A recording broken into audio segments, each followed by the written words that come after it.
आइए सबसे पहले नजर डालते हैं आज की सुर्खियों पर। परसुड़ी बाजार में हार्डवेयर दुकान में लगी भीषण आग, लाखों का सामान जलकर राख। बाल दिवस के अवसर पर निक्को जुबली पार्क में बच्चों के लिए चित्रांकन प्रतियोगिता का किया गया आयोजन। जमशेदपुर के परसुड़ी बाजार में बीती रात एक हार्डवेयर दुकान में अचानक आग लग गई। प्राथमिक जांच में शॉर्ट सर्किट को इस घटना का कारण बताया गया है। धुएं से घिरी दुकान और आग की लपटों को बढ़ता देख वहां मौजूद लोगों में हड़कंप मच गया। सूचना मिलते ही मौके पर अग्निशमन विभाग की 2 गाड़ियां तुरंत पहुंची और लगभग आधे घंटे की मशक्कत के बाद आग पर काबू पाया गया। तब तक दुकान पूरी तरह जलकर खाक हो चुकी थी। अग्निशमन कर्मियों की त्वरित कार्रवाई से बड़ी घटना होने से टल गई। दुकान मालिक के अनुसार इस हादसे में लाखों का सामान जलकर खाक हो गया। हालांकि राहत की बात यह रही कि इस घटना में कोई हताहत नहीं हुआ। हमें कल रात 12 बजे हम लोगों को पता चला कि दुकान में आग लग गया। मेरे को खबर आया ऐसे गए जाके देखा दुकान पूरा जल के राख हो गया। कम से कम उसमें मेरा 2 लाख रुपये का सामान था जो पूरा जल के खाक हो गया है। क्या किया जाए कि समझ में नहीं आ रहा। मेरा तो उम्मीद है कि कोई लगाया ही है, वो अपने से तो लग नहीं सकता क्योंकि वहाँ पर कोई कचरा वचड़ा हम लोग जलने भी नहीं देते हैं, सब कचरा को फेंकवा देते हैं। तो जानबूझकर ये शरारत किया है जो सरकार को इसको देखना चाहिए। सुनने में आया कि शॉर्ट सर्किट का है ना हमारे दुकान में बिजली लाइन था ही नहीं। लाइन ही नहीं ना दुकान में हमारा कोई कनेक्शन नहीं है बिजली का, तो कहाँ से शॉर्ट सर्किट होगा। कितने का नुकसान हुआ है? 2 लाख रुपये का हो गया। अभी नया दिवाली में अभी माल भरे थे दुकान में सफा सुथरा करके, और अब तो मेरे पास कुछ है भी नहीं है। अभी फिर से अब हमको आगे बढ़ना होगा। बाल दिवस के अवसर पर जमशेदपुर के निक्को जुबली पार्क में बच्चों के लिए चित्रांकन प्रतियोगिता का आयोजन किया गया। इसमें लगभग 100 बच्चों ने भाग लिया। सभी को 3 श्रेणियों में विभाजित किया गया था। सभी श्रेणियों के 3-3 विजेता प्रतिभागियों को पुरस्कृत किया गया। निक्को जुबली पार्क प्रबंधन द्वारा आयोजित चित्रकार प्रतियोगिता का उद्देश्य बच्चों की रचनात्मक को प्रेरित करना और महत्वपूर्ण विषयों के प्रति जागरूक बढ़ाना था। प्रतियोगिता में यूकेजी से कक्षा 3 तक के बच्चों के लिए विषय प्रकृति, कक्षा 4 से कक्षा 6 के लिए आपका पसंदीदा त्यौहार ग्लोबल वार्मिंग और कक्षा 7 से कक्षा 10 के लिए विजन झारखंड 2024 व बेटी बचाओ बेटी पढ़ाओ विषय रखा गया था। विजेताओं को उनके प्रयासों और प्रतिभा को प्रोत्साहित करने के लिए प्रमाण पत्र और विशेष पुरस्कार दिए गए। बता दें कि निक्को पार्क में 14 नवंबर से 30 नवंबर तक लोगों को टिकटों पर 40% की छूट दी जा रही है। आज चिल्ड्रंस डे का अवसर पर निक्को जुबली पार्क में एक ड्राइंग कंपटीशन का आयोजन किया गया है, और जिनमें काफ़ी सारा बच्चे पार्टिसिपेट किए हैं। और हम लोग का यहाँ पर 3 ग्रुप जो कंपटीशन में है, 3 ग्रुप है, और जिसमें स्टैंडर्ड यूकेजी टू क्लास 3 जिनका टॉपिक है नेचर, और standard 4 to standard 6 your favourite festival और global warming, standard 7 to standard 10 vision Jharkhand 2024 safe girl child. ये हम लोग का टॉपिक था आज, और काफ़ी अच्छा रिस्पांस मिला है हम लोग को। और मैं कहना चाहता हूँ कि ड्राइंग एक ऐसा मतलब सब्जेक्ट है जिसमें बच्चे लोग अपना जो मन का जो भावना है उसको प्रकाश करता है। ये निक्को जुबली पार्क के तरफ से हम लोग ऑर्गेनाइज किए हैं। आज उद्देश्य ये है कि आज तो चिल्ड्रन डे है, ये बच्चे लोग के लिए स्पेशल दिन होता है चिल्ड्रंस डे, और ये जवाहरलाल नेहरू का जन्मदिन भी मनाया जाता है आज का दिन। और तो इसीलिए हम लोग इस दिन को चुने हैं, क्योंकि ये दिन जो है ये डेडिकेटेड है बच्चे के लिए। ये चिल्ड्रंस डे से ही नाम मतलब जाना जाता है सब जगह, तो इसीलिए हम लोग इस दिन में आज ड्राइंग कंपटीशन करवाए। टाटा स्टील फाउंडेशन द्वारा TSAF क्लाइंबिंग चैंपियनशिप 2024 का JRD टाटा कॉम्प्लेक्स के प्रांगण में उद्घाटन किया गया। इस उद्घाटन कार्यक्रम के मुख्य अतिथि के तौर पर टाटा स्टील के VP चाणक्य चौधरी उपस्थित थे। उद्घाटन चाणक्य चौधरी के कर कमलों द्वारा किया गया। इस क्लाइंबिंग चैंपियनशिप में एशिया के कुल 13 देश भाग ले रहे हैं, जिसमें चीन, थाईलैंड, जापान, सिंगापुर, ईरान जैसे कई बड़े देश हिस्सा ले रहे हैं। यह कार्यक्रम 3 दिनों तक चलेगा, 14 नवंबर से 17 नवंबर तक। आज इस कार्यक्रम के अंतर्गत सभी देशों के प्रतिनिधियों को सम्मानित किया गया। चाणक्य चौधरी ने सभी प्रतिनिधियों को सम्मानित किया। Really getting into the grassroots to pick up not only the talent that may be available in the grassroots, but also to see how we can hone the skills of youngsters in the region. And as I speak, happy to say that after Jamshedpur, we've also tied up with the government of Orissa and started sports climbing academy in Odisha, in Bhubaneswar and in Keonjhar. And I hope it's just been about less than a year, and I think it will also take shape. Coming back to Jamshedpur, I think it's a historical event, more so because Jamshedpur is historical. Jamshedpur is a remarkable city. I would say, in some ways, stands tall as a city which was envisioned by the founder Jamshedji Tata, lived and created by his son Dorabji Tata, his eldest son Dorabji Tata, who ensured that what his father thought should be a city like Jamshedpur was set up. Someone had said, I think during Mr. J.R.D. Tata's time, that Tatas embody the spirit of adventure. And I think I'm happy that we have more than 180 youngsters from across 13 countries who have come to show us or showcase the skills and the talent towards adventure.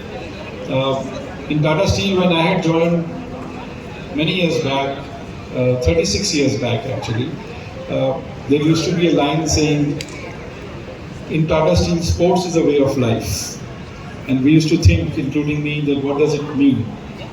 But I'm sure when I look back now, we have so many academies, we have so many training centers in sports, and above all is the adventure sports, which is showcasing this event for all of us in Jamshedpur.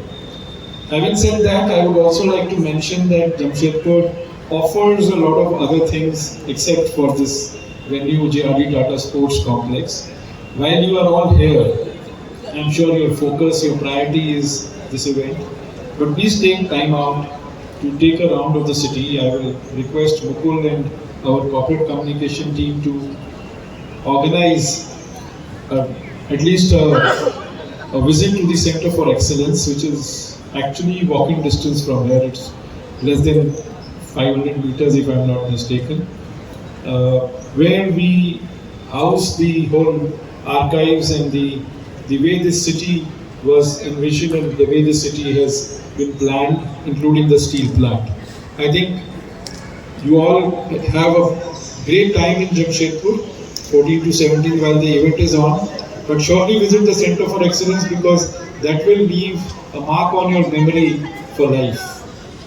Hope we all can be good hosts, and I was just being asked before I came up saying that, you know, with Mr. Ratan Tata's passing away, do I think things will change? Surely they will change and surely they will not change. Because there's an ethos of Tata's which will not change ever, which was set up more than 150 years back by the founder when he set up the group. But yes, as we move forward in life, a lot will change. We will imbibe technology, we will imbibe a lot of newness, which we will see in the youngsters who will come and be a part of us, showcase what they have. But the values, the ethos of Tata's will continue, because I think that is something which we have lived by and ensure that we hopefully will carry the flag forward, which our leaders like Mr. Ratan Tata has ensured that it comes into us for life. Thank you. Tata steel foundation द्वारा 15 तारीख से गोपाल मैदान में संवाद कार्यक्रम का आयोजन किया जा रहा है, जिसमें कई सारे स्टॉल लगाए जाएंगे। इसमें अलग अलग तरह से सामान और खान पान की सामग्री मिलेंगी। बिष्टुपुर गोपाल मैदान में संवाद कार्यक्रम में प्रतिदिन संध्या समय सांस्कृतिक कार्यक्रम रखे गए हैं। कल 15 तारीख संध्या 6 बजे संवाद कार्यक्रम का उद्घाटन किया जाएगा। इस 5 दिवसीय कार्यक्रम का समापन 20 नवंबर को होगा। तो उसमें आई थिंक संवाद में अगर आप देखें ओवर हम लोग नॉर्मली नंबर्स की बात करते हैं, कितने लोग आ रहे हैं, कितने लोग आ पा रहे हैं, तो सारे नंबर इस बार भी हैं। आई थिंक प्रेस रिलीज पे भी हैं। इस बार इस इवेंट में करीबन 2500 हमारे साथी आ रहे हैं, थोड़े ज़्यादा ही होंगे, मिनिमम 2500। कुछ 170 ट्राइब से हैं, 27 राज्यों से, 24 राज्य और 3 यूनियन टेरिटरी से आ रहे हैं। But I think Samvad in the last 10 years has been able to reach 253 out of the 704 scheduled tribes of the country. तो करीबन इस देश में जितने scheduled tribes हैं उसमें से करीबन 35% tribes संवाद में जुड़ चुके हैं, जुड़े हुए हैं।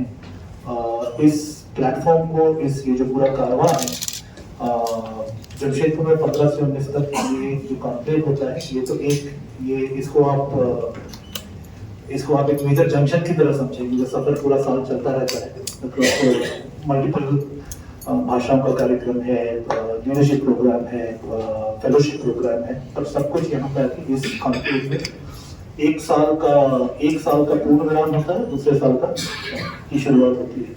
लखाईडीह के ग्रामीणों ने अपने गांव में मतदान किया। बूथ बनाने के लिए भारत निर्वाचन आयोग, मुख्य निर्वाचन पदाधिकारी झारखंड एवं जिला निर्वाचन पदाधिकारी का आभार जताया। डुमरिया प्रखंड के सुदूर दुर्गम क्षेत्र के पहाड़ियों से घिरे लखाईडीह गांव के ग्रामीण विधानसभा चुनाव में मतदान को लेकर काफी उत्साहित थे। लखाईडीह के मतदाता इससे पहले भीतर आमदा के 274 नंबर बूथ पर वोटिंग करने चाहते थे। इस बार नया बूथ लखाईडीह गांव में स्थापित किया गया। भीतर आमदा से लखाईडीह की दूरी मुख्य सड़क से लगभग 24 किलोमीटर है और पहाड़ जंगल के रास्ते यह दूरी करीब 3 किलोमीटर है। पोटका विधानसभा क्षेत्र का लखाईडीह गांव झारखंड एवं उड़ीसा के बॉर्डर पर स्थित है। यह गांव शैडो एरिया के रूप में जाना जाता है और पूरी आबादी अनुसूचित जनजाति की है। यहाँ मोबाइल नेटवर्क की भी सुविधा नहीं है। लोकसभा चुनाव 2024 के दौरान स्थानीय निवासियों ने समाचार पत्रों के माध्यम से लखाईडीह में पोलिंग बूथ बनाने का अनुरोध किया था। इसके बाद जिला निर्वाचन पदाधिकारी के प्रयासों से लखाईडीह में नया बूथ स्थापित किया गया। गांव में बूथ बनने के उपरांत यहाँ के उत्साहित मतदाताओं ने जिला निर्वाचन पदाधिकारी निर्वाचन आयोग को धन्यवाद भी कहा। मैं सलमा टुडू, इस लोकतंत्र की महापर्व में सभी को शुभकामनाएं। और मुझे बहुत खुशी और गर्व महसूस हो रही है क्योंकि मैं इस गांव की पहली वोटर हूं और मेरा फर्स्ट वोट है, तो इसलिए मुझे बहुत खुशी महसूस हो रही है। और मेरे गांव जो लखाईडीह, ये अभी यहीं पे हम लोग वोट दे रहे हैं क्योंकि पहले इस गांव से 16 किलोमीटर जाने का और 16 किलोमीटर आने का जो भितारामदा है, वहाँ पे हम लोग वोट देते थे, जिससे काफ़ी सारी परेशानियों का सामना करना पड़ता था क्योंकि जंगली इलाके में और जाने आने की कोई साधन नहीं होने की वजह से हम लोग पैदल जाते थे। और चूँकि मैं तो छोटी थी उस समय, मम्मी पापा जाते थे, लेकिन बहुत सारी दिक्कतें आती थी। लेकिन अभी हमारे गांव में जो हम लोग वोट दे रहे हैं, हमें बहुत खुशी महसूस हो रही है। और क्योंकि ये इस पहाड़ी इलाके में हम लोग धान की खेती करते हैं, जब इस गांव के सभी लोग वहां पे वोट देने जाते थे तो जंगली जानवर यहाँ के फसल को खा के ख़त्म कर देते थे, बहुत सारे नष्ट कर देते थे। तो जब हम वहाँ से हम लोग आके देखते थे तो हमारी सारी फसलें नष्ट हुई रहती थी, जिससे हमें बहुत सारे मायूस होना पड़ता था। तो इसलिए हम बहुत खुश और बहुत गर्व महसूस कर रहे हैं कि हमारे गांव में पोलिंग बूथ है और हम लोग वोट दे रहे हैं। लेकिन अभी भी जो हमारे इस गांव के मतदाताओं जो सूची है, उसमें भितारामदा की सूची में ही नाम है जो लोग गए हुए हैं और लोग वहां पे वोट देने के लिए गए हुए हैं, क्योंकि मतदाता सूची में उन लोग का नाम वही है।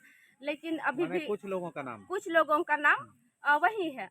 तो इसलिए उस सब जागरूक करने की, प्रशासन को जागरूक करने की ज़रूरत है ताकि सारे लोग उस मतदाता सूची में जितने भी लोग का नाम वहाँ है, वो लोग का नाम भी यहाँ आके जुड़ जाए और उन लोग यहाँ पे आके वोट, यहाँ पे रह के उन लोग वोट दे सकें। आज के इस बुलेटिन में बस इतना ही। हम फिर हाजिर होंगे कुछ और नई खबरों के साथ। तब तक के लिए SSCN न्यूज़ की पूरी टीम की ओर से मुझे दीजिए इजाज़त। नमस्कार।